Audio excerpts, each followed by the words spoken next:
O que você precisa para crer? Algumas pessoas fazem assim uns propósitos com Deus interessantes. Uma pessoa falou, olha, se eu ganhar na loteria, eu vou crer em Deus e eu vou seguir Ele por toda a minha vida. Inclusive, eu vou ser a pessoa mais generosa do mundo. Deus olhou para ele, rapaz, larga de ser mentiroso, né? Se você não está crendo agora que você está precisando de mim, imagina depois com dinheiro no bolso. Aí é que você vai cair no mundão, vai querer mulherada, carro zero, BMW, né? Carro importado, vai querer curtir o seu dinheiro. Aí é que você não vai nem lembrar que eu existo. Aí um outro irmão falou assim, uma outra pessoa, não, porque eu tenho que sentir Deus, Deus tem que aparecer no meu quarto, um anjo descendo e falando, meu filho, você, agora eu tenho um chamado para você. Deus não vai fazer isso. Pode fazer com alguém? Pode, mas não é regra geral. Ainda mais para alimentar o capricho e o desejo de alguém que está querendo sentir para poder crer. Né?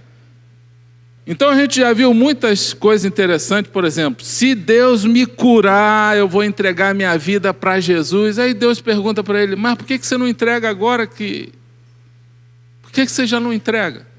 Não, se o Senhor me curar, eu vou te servir, a minha vida vai ser tua. Ou então se o Senhor curar o meu filho. Aí Deus está falando, mas por que você não faz isso agora então?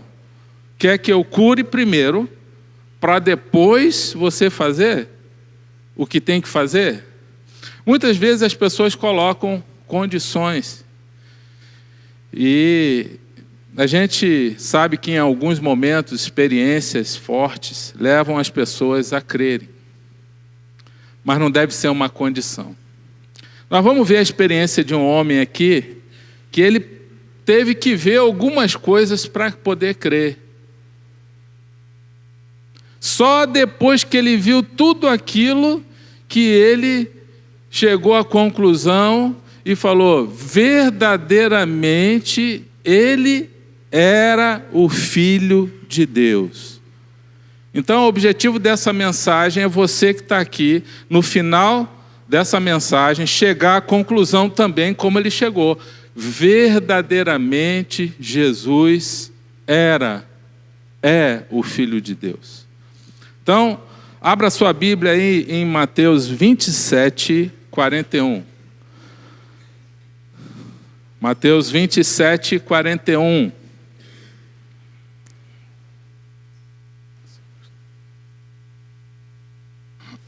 É bom já ir se acostumando, né?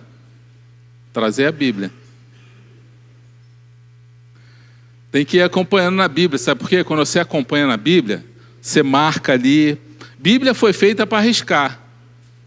Uma vez uma pessoa falou, pastor, eu não sabia que podia arriscar a Bíblia, esse livro tão sagrado que ficava aberto lá na minha casa, quando eu era criança, no Salmo 91, e de vez em quando a minha mãe ia lá e passava um pano para tirar a poeira, que ia acumulando, só no Salmo 91, né? Aquela página do Salmo 91 ia ficando amarelada, só ela.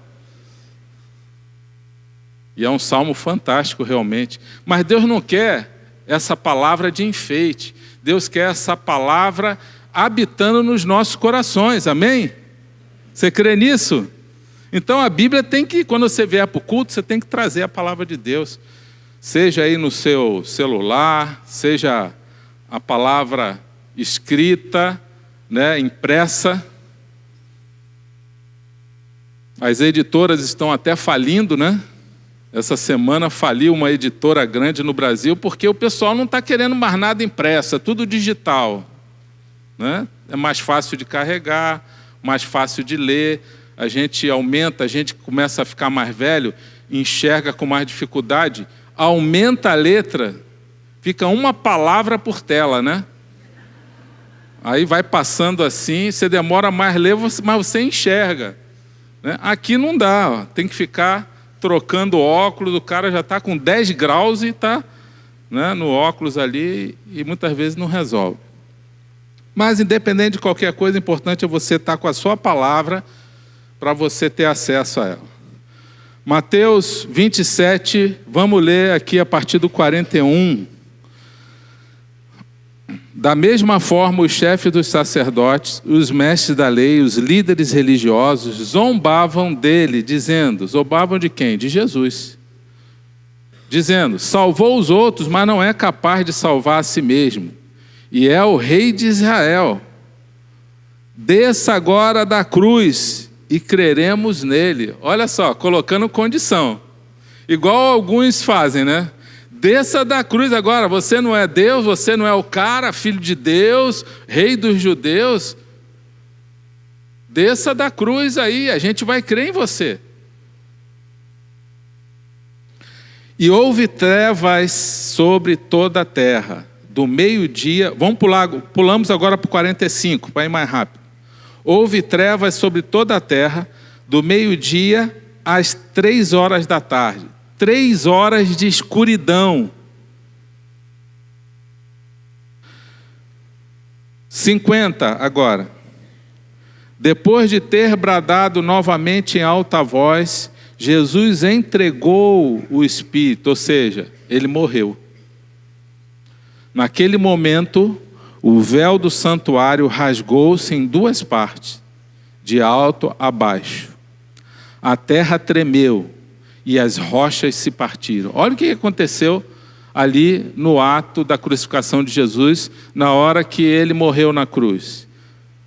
As rochas se partiram, os sepulcros se abriram e os corpos de muitos santos que tinham morrido foram ressuscitados. E saindo dos sepulcros, depois da ressurreição de Jesus, entraram na cidade santa e apareceram a muitos. Quando o centurião e os que com ele vigiavam Jesus viram o terremoto e tudo o que havia acontecido, ficaram aterrorizados e exclamaram: verdadeiramente este era o Filho de Deus. O centurião viu tudo aquilo e ele então se rendeu. O que ele viu? Ele precisou ver alguns fenômenos ali. Primeiro, trevas, meio-dia, de 2 às 3, escuridão total.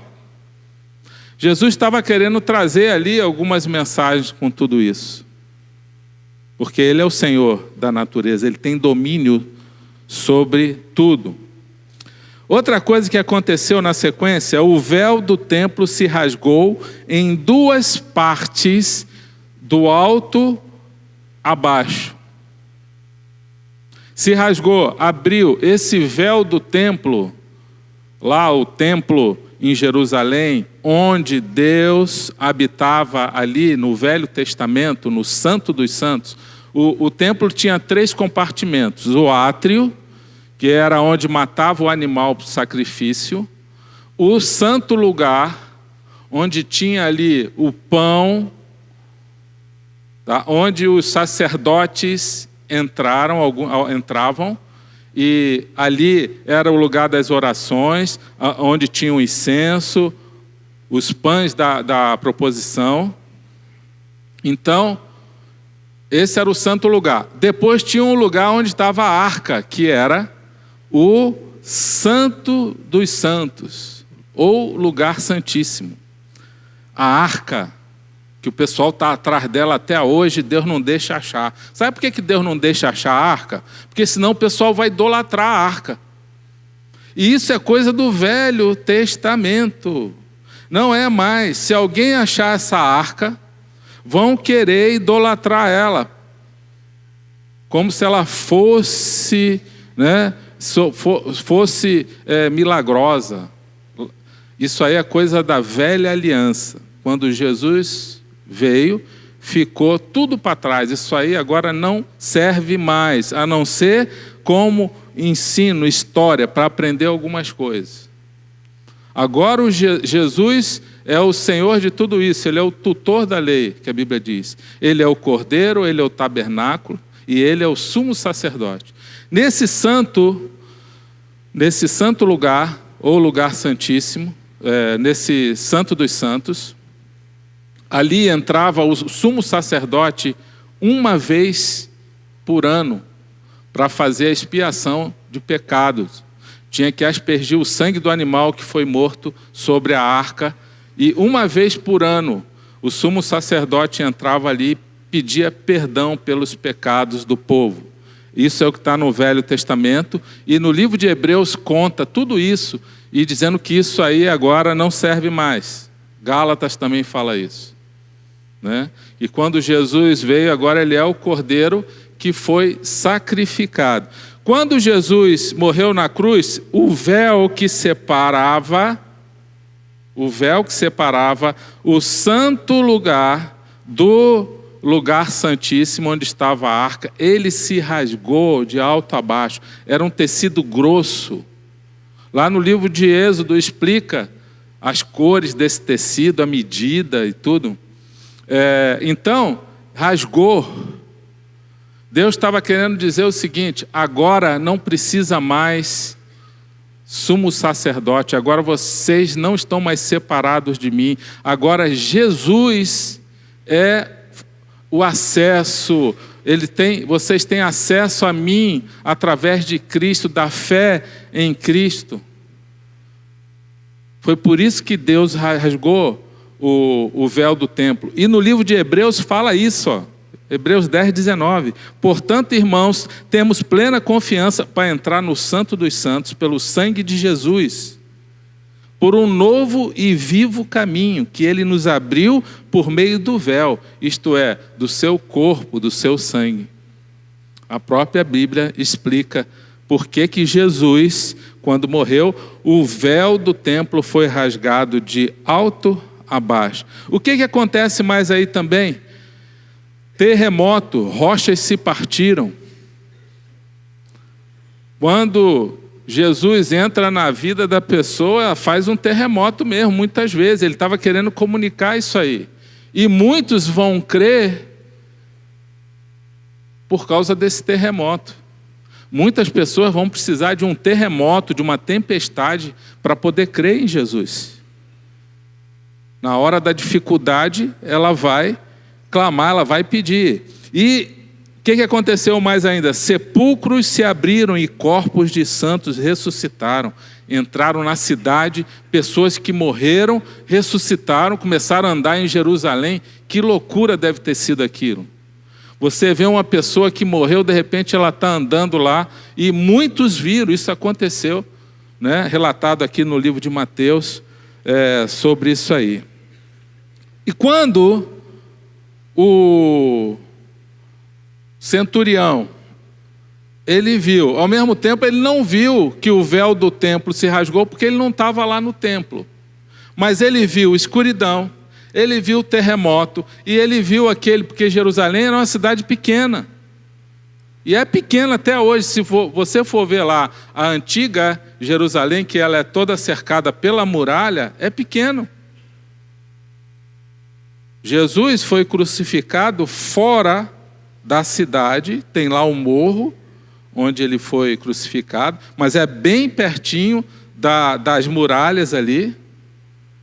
Quando eles viram aquela correria, o centurião e os soldados que estavam com ele, todos esses fenômenos, qual é a declaração que ele faz? Uma declaração pública de fé, para todos ouvirem. Ele não ficou com medo, ele não ficou pensando que vão falar de mim, ele não ficou envergonhado, ele não ficou receoso, o que vai acontecer comigo se eu declarar isso? E ele declarou: verdadeiramente este era o Filho de Deus.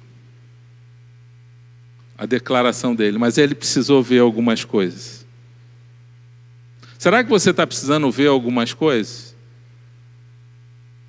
Quando a gente precisa ver alguma coisa para poder crer em Jesus, isso já não é mais fé. Porque qual é a definição de fé? Você pode abrir na sua Bíblia aí, Hebreus 11, 1, aí está a definição de fé. Aí está a definição de fé.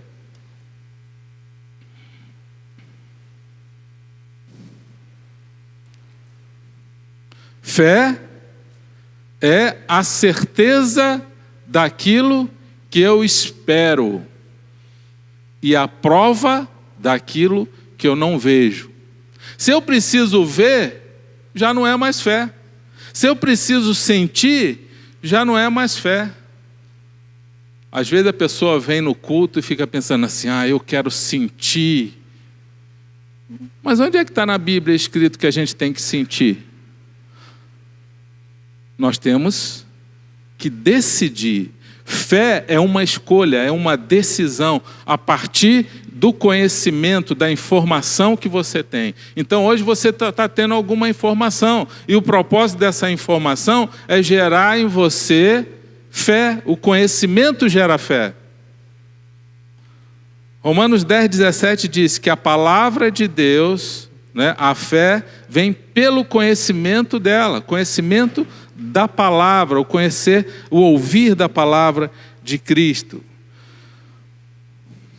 Uns precisam ver ou sentir para crer. Alguns precisam passar por terremotos para crerem. Outros precisam ficar aterrorizados, como eles ficaram aqui, o centurião e os outros soldados. Outros vão em busca de sentido para a vida. Outros querem preencher um vazio. Outros vão passar por dores e sofrimentos, precisam passar para crer. Outros vão pelo amor, igual a Lídia lá em Atos 16, uma mulher interessante. Fala ali que Paulo pregou o evangelho para ela, ela aceitou na hora, sem questionamento nenhum, e se tornou uma anfitriã de grupo.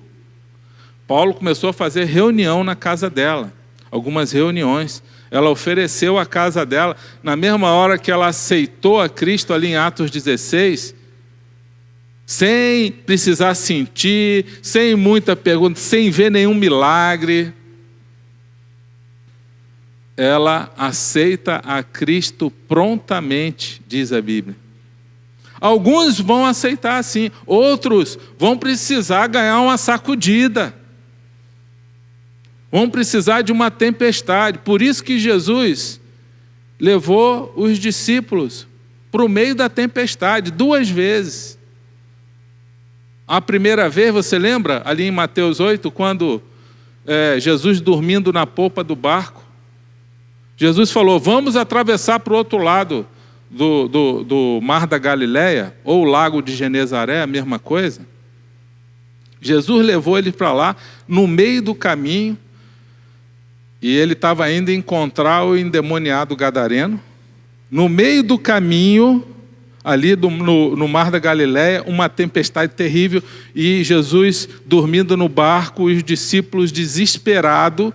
O que Jesus queria ali com ele? Ver a reação deles na hora da dificuldade, na hora do terremoto, da tempestade.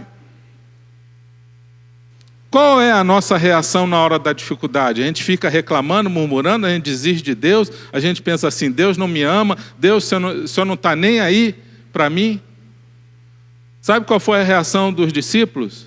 2, murmuração, e 2, duvidar de Deus. Tanto é que Pedro foi lá e acordou Jesus, Senhor, o Senhor não está nem aí para a gente vai morrer aqui, o Senhor não está nem ligando. Julgamento, acusação. Isso mostra por que Jesus jogou ele no meio da tempestade. Aí Jesus falou assim, vocês têm pouca fé. E aí ele deu um comando lá que o vento cessou e as ondas cessaram também.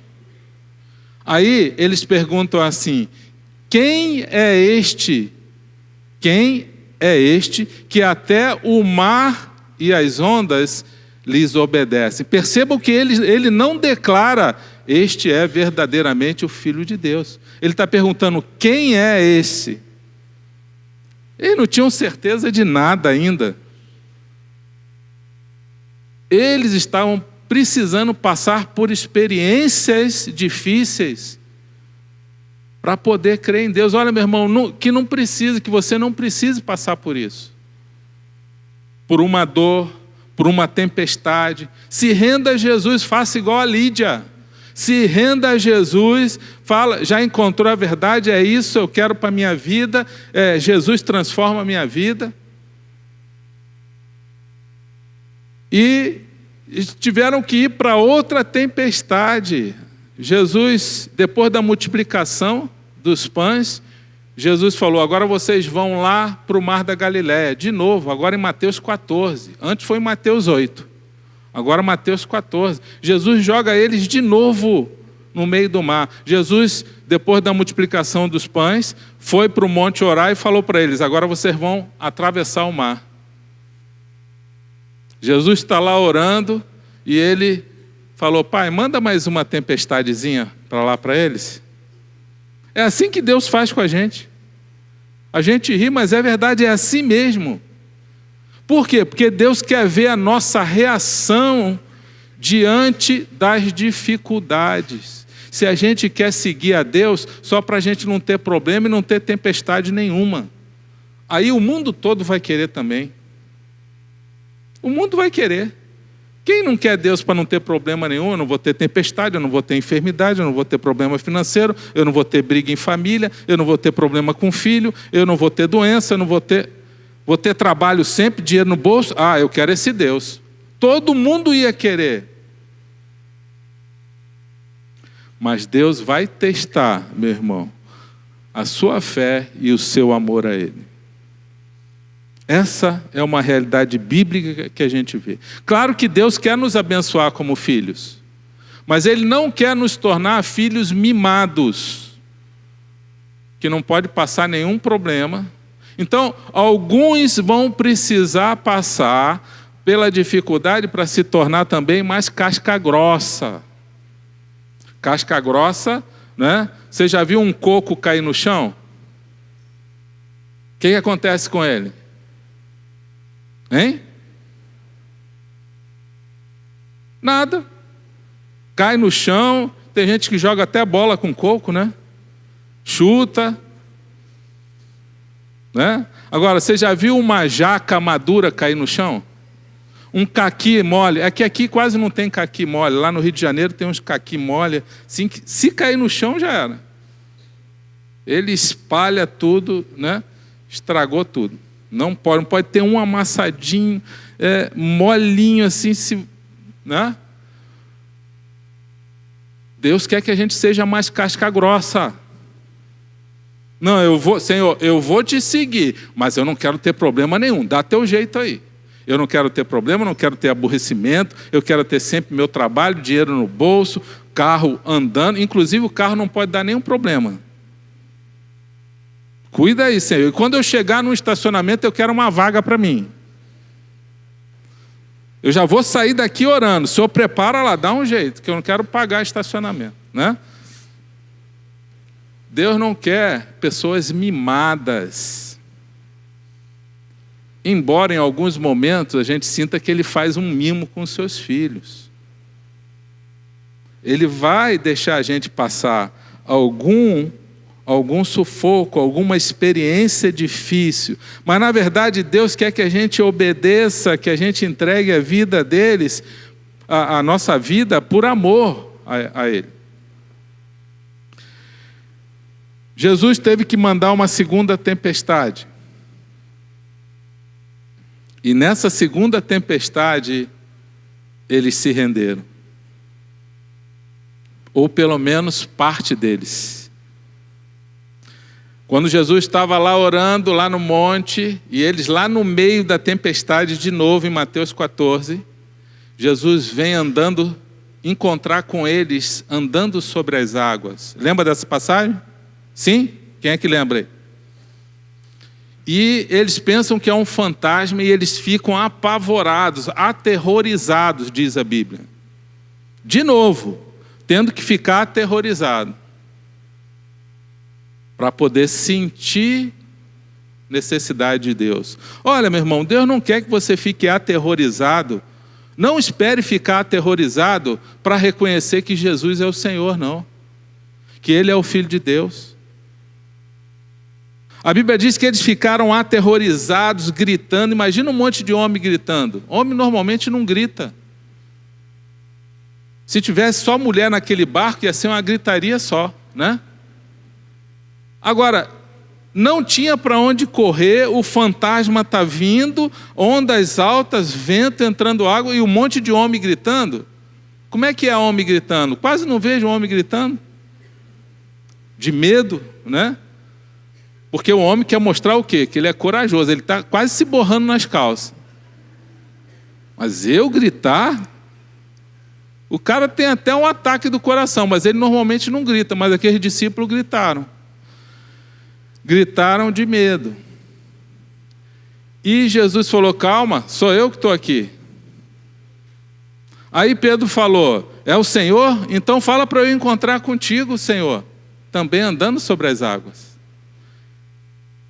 Pedro precisava de alguma experiência também para crer. Ele queria algo sobrenatural. Tem gente que quer ter experiência sobrenatural para poder crer em Deus. Sabe quando tu vai ter, talvez? Nunca.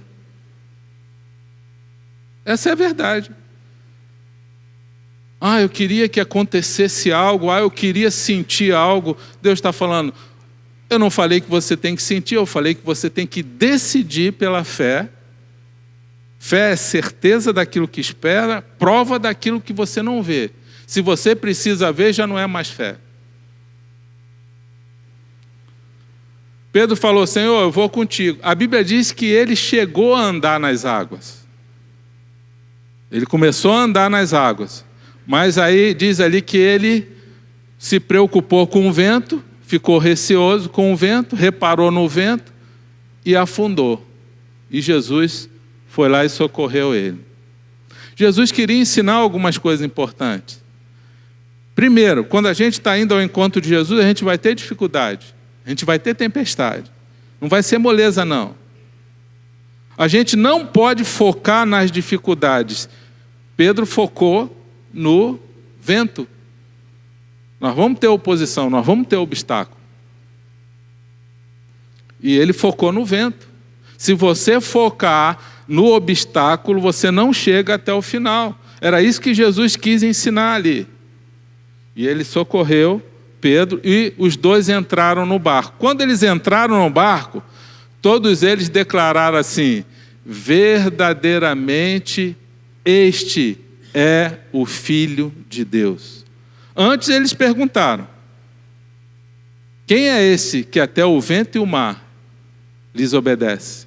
Agora na segunda tempestade, eles declararam, verdadeiramente este é o Filho de Deus.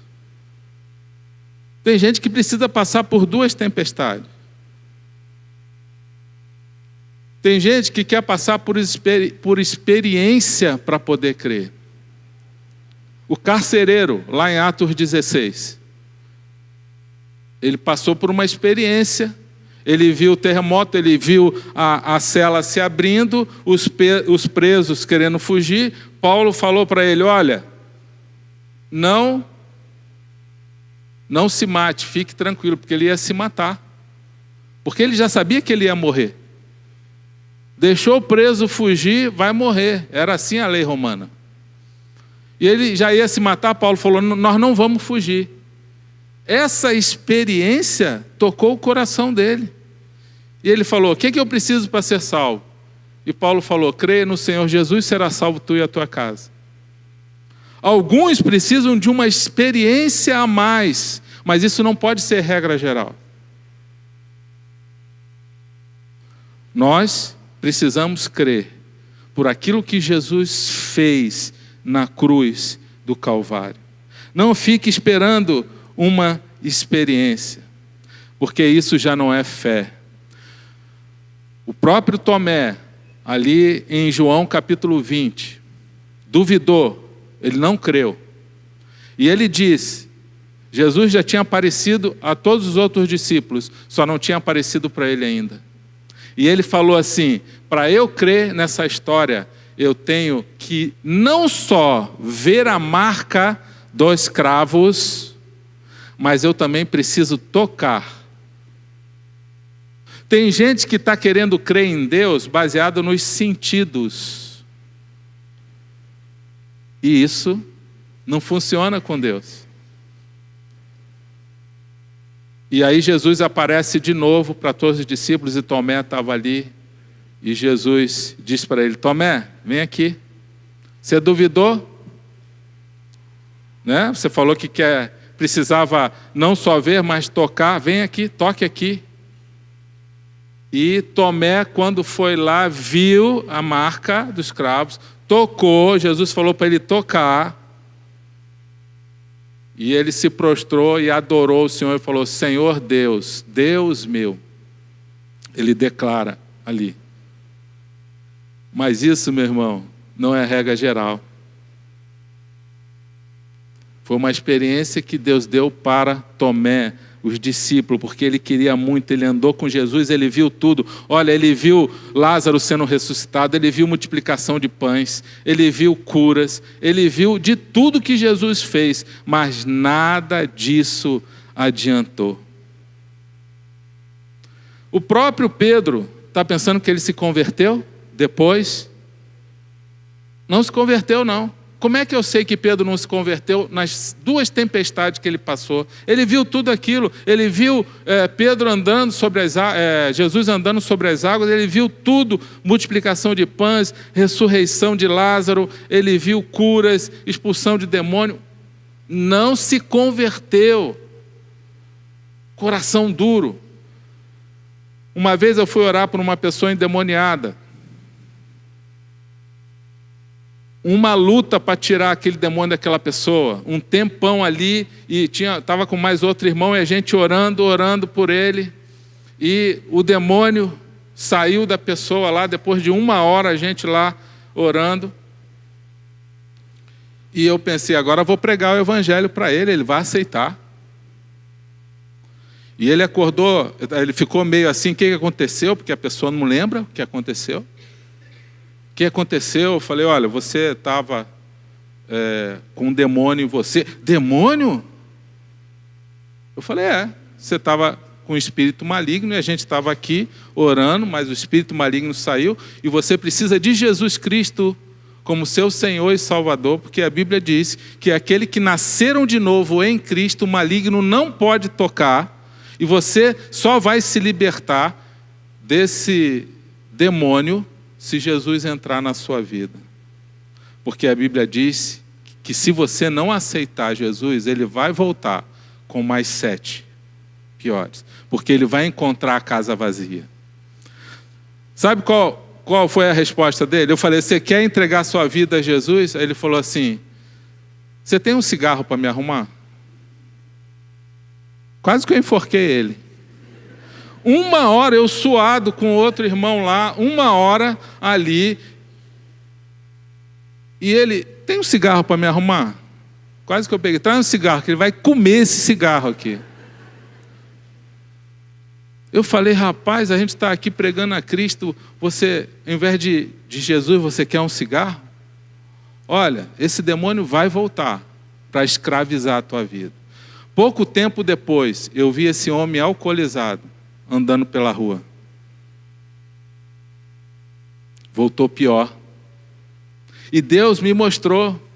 Deus fez questão de mostrar, de eu encontrar com ele e ver ele alcoolizado.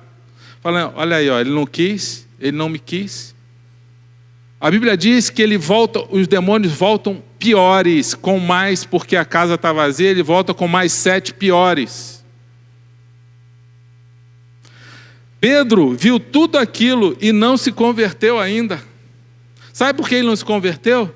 Jesus teve que advertir ele em outra situação, que ele dá lugar ao diabo e fala que Jesus não ia ser crucificado coisa nenhuma, que ele não ia permitir, que não sei o quê, papapá. E Jesus repreende ele: sai daqui, Satanás. Deu lugar ao diabo. Aí em Lucas 22 a gente encontra um texto, 22:31, Jesus falando assim: Simão, Simão, Satanás pediu vocês para peneirá-los como trigo. Eu achei interessante essa passagem. Satanás tem que pedir permissão para tocar no povo de Deus. Igual foi pedir para tocar em Jó. Está pensando que Satanás tem poder para tocar na sua vida sem permissão de Deus? Não tem, não. Aqui ele fala aqui, ó, Simão, Simão, Lucas 22, 31. Satanás pediu vocês, discípulos, para peneirá-los como trigo. Ou seja, como é que o trigo era tratado? O trigo era colocado de molho, o trigo depois era secado, depois tinha que ser peneirado, depois tinha que ser moído. Nós vamos ser moídos. Você quer Jesus? Quem quer Jesus aí? Você vai ser moído, meu irmão.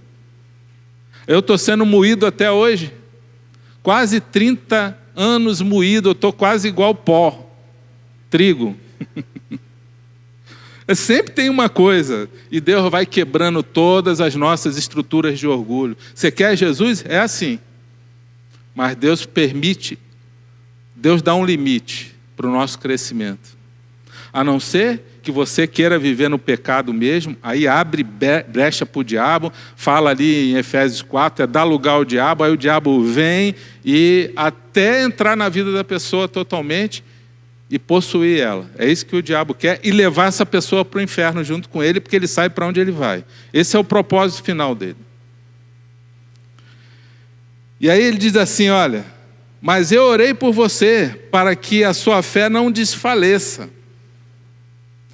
Quando você se converter, olha só, isso aqui era na noite anterior à prisão de Jesus, já próximo à crucificação. E quando você se converter, Pedro não era convertido ainda, viu tudo aquilo. Aí diz assim, quando você se converter, fortaleça os seus irmãos. Mas ele respondeu, estou pronto para ir contigo para a prisão e para a morte. Mentira. Mentiroso. Pedro era um mentiroso. Sabe por que ele era um mentiroso? Porque ele não era convertido. Olha o que ele fala. Senhor, estou pronto para ir contigo para a prisão e para a morte. Respondeu Jesus, eu lhe digo, Pedro, que antes que o galo cante hoje, 3 vezes você negará que me conhece. Pedro não era convertido. E acontece, ele nega depois. Quando os soldados chegam para prender Jesus, sabe o que os discípulos fazem? Todos fogem, saem correndo, saem batido. Todos eles fogem. Pedro só vai se converter mesmo. A gente só vê Pedro convertido em Atos. Depois, antes disso não, só depois que Jesus, depois da ascensão de Jesus, acho que conta ali em Atos 1, que 2 anjos pegaram Jesus e levaram ele para o céu. A partir dali Pedro se converte. Em Pentecoste, Pedro prega uma palavra que 3.000 se convertem. Aí a gente vê o início da igreja com Pedro. Até então, Pedro precisou ver um monte de coisa e não se converteu. Sabe por quê? Porque não são as coisas que a gente vê, que a gente sente, que leva a uma conversão verdadeira. Porque isso não é fé. A definição de fé é a prova daquilo que você não vê e a certeza daquilo que espera. Hebreus 11, 1. E a minha pergunta para você, o que você precisa para você crer? O que você precisa para entregar a sua vida a Cristo? Eu espero que só seja essa palavra. Eu espero que seja somente o sacrifício de Jesus na cruz. Aquilo que Ele fez por nós é suficiente. Não fique esperando mais não. O tempo está passando. Tome a sua decisão. Faça igual Lídia. Quando você ouvir a voz de Deus, não endureça o seu coração. Aceite de pronto como ela aceitou. Amém? Vamos ficar de pé. E nós vamos encerrar o culto. Mas antes a gente vai cantar um louvor. E depois nós queremos orar pela sua vida. Se você entrou hoje aqui e ainda não conhece esse Jesus Cristo como seu Senhor e Salvador, faça hoje uma decisão de entrega. Não espere sentir nada. Não espere ver nenhum milagre. Não espere nenhum terremoto na sua vida, para você precisar ir pela dor. Não espere uma tempestade. Vá pelo amor. Tome uma decisão hoje e entregue a sua vida ao senhorio de Jesus Cristo. Eu estava ouvindo os testemunhos das pessoas que batizaram numa reunião na sexta-feira. E eu pude ouvir de algumas pessoas uma grande verdade. Algumas falaram assim: olha, se eu disser que eu não estou com mais problema, às vezes até em alguns casos ali, aumentaram os problemas. Mas eu tenho sentido uma grande diferença. É como a gente reage aos problemas. Como as pessoas reagem aos problemas. Deus nos promete: jamais te deixarei, jamais te abandonarei. No mundo tereis aflições, mas tende bom ânimo, porque eu venci o mundo. E Ele vai nos ajudar a vencer, porque a Bíblia diz, a palavra de Deus diz lá em Romanos 8, que nós somos mais do que vencedores por aquele que nos amou. Amém? Fecha teus olhos agora. Convide Jesus para entrar no teu coração. É uma decisão pessoal tua. Você com Deus fala: Senhor, eu quero que o Senhor entre na minha vida. Jesus promete uma paz abundante, uma vida plena, uma paz que o mundo não pode dar, uma paz que o Espírito Santo dá. Ele promete a alegria do Senhor, mesmo diante das dificuldades. Ele promete uma nova vida. Ele promete vida eterna. Se Ele promete tanta coisa boa, por que a gente muitas vezes esquece de tudo isso? Por que o mundo rejeita Jesus? Porque Satanás é o príncipe deste mundo. E ele vai fazer tudo o que ele puder para que você não tenha um encontro com Jesus. Entregue sua vida a Ele agora. Ele está batendo no teu coração. Está batendo a porta. Abra a porta para Ele entrar da tua vida. Pai, visita agora o coração dos nossos irmãos que estão aqui. Aqueles que ainda não te aceitaram, que hoje possam realmente ter um encontro contigo. Uma entrega de vida. Cuida deles, Pai. Abençoa, Senhor. Faça com que cada um cresça na fé aqui e seja abençoado por Ti. Que não fique esperando sentir. Que não fique esperando ver alguma coisa. Que não fique esperando um terremoto ou uma tempestade para poder Te aceitar, ou crescer, ou obedecer ao Senhor. Guarda a Tua igreja, em nome de Jesus. Amém.